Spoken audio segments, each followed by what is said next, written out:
IRCTC पर focus करने का आज इसलिए नहीं फोकस कर रहे हैं क्योंकि स्टॉक तेजी में नहीं है। रोज वैसे हम देख रहे हैं जबरदस्त एक्शन में आता है, बट इसलिए क्योंकि वायदा कारोबार में आने के बाद पहली बार आईआरसीटीसी वायदा कारोबार के बैन में है। थोड़ी देर में आशीष से भी अपडेट लेंगे कि क्या ये बैन से बाहर आएगा या बना रहेगा, बट ये जो शानदार रिटर्न्स देने के बाद आईआरसीटीसी की चाल रही है, इसके बारे में थोड़ा जानना चाहिए। रीसेंट एक्शन जो रहा है बैन की वजह, बैन में ये जो स्टॉक आ गया है उसके बारे में भी थोड़ी डिटेल्स जानते हैं वरुण के साथ। वरुण, बताइए क्या चल रहा है आईआरसीटीसी में।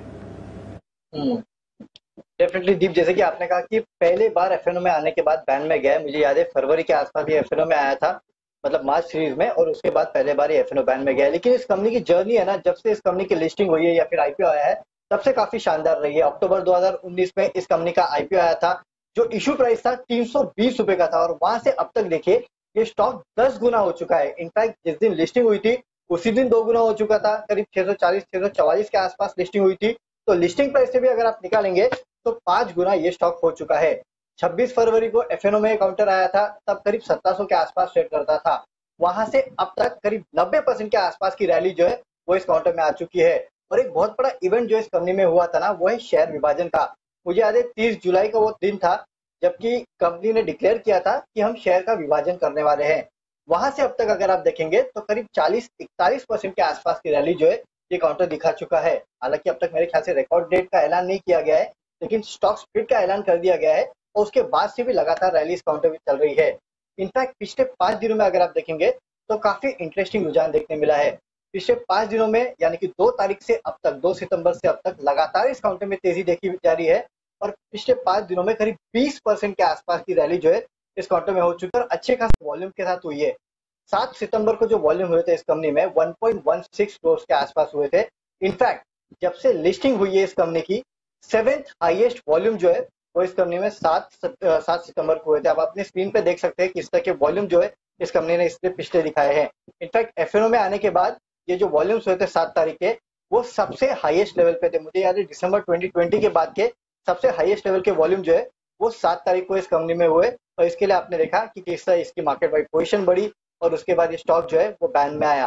लेकिन इसके साथ इंटरेस्टिंग चीज और एक है कि जो डिलीवरी वॉल्यूम्स है ना इस काउंटर में, वो उतने अच्छे नहीं रहे हैं। अगर आप पिछले 1 महीने के डिलीवरी वॉल्यूम निकाल के देखेंगे तो करीब 19.4% के आसपास है, और केवल अगस्त के निकाल के देखेंगे तो करीब 20% के आसपास है। लेकिन 2 सितंबर से 8 तारीख तक अगर आप देखेंगे तो काफी वेरिएशन है। और इसमें भी 7 तारीख को जब स्टॉक 9-10% चला था और जब सबसे highest volume 7th highest volume हुए थे, तब डिलीवरी वॉल्यूम महज 8.5% के आसपास थे। यानी कि स्टॉक में तेजी हो रही है। पिछले 5 दिनों से भरपूर एक्शन है, लेकिन जो डिलीवरी वॉल्यूम थे वो शायद जो पहले थे उतने नहीं है। हालांकि जर्नी जो इस कंपनी की काफी बेहतर रही है। तो अब वायदा कारोबार में आ गया है तो थोड़ा डिलीवरी वॉल्यूम्स में भी अब बदलाव आया है। थोड़ी स्पेकुलेटिव एक्शन भी आईआरसीटीसी में बनते हुए दिख रहा है। और अनिल जी लगातार मार्केट के फोकस में रहा है, आपकी फोकस लिस्ट में रहा है, आपने रिकमेंड भी करा है। लिस्टिंग से 10 गुना ये काउंटर भाग भी चुका है। तो अपडेट्स तो ढेरों सारे हुए हैं इस कंपनी के लिए और वायदा कारोबार में भी है, पर अब कैसे समझना चाहिए क्योंकि वायदा कारोबार में आ गया है, बैन में भी पहली बार आ गया, तो क्या रफ्तार वैसी रहेगी जैसे पहले थी या फिर थोड़ा अब इसमें बदलाव आ सकता है क्योंकि ट्रेडिंग एक्टिविटी और ज्यादा होगी?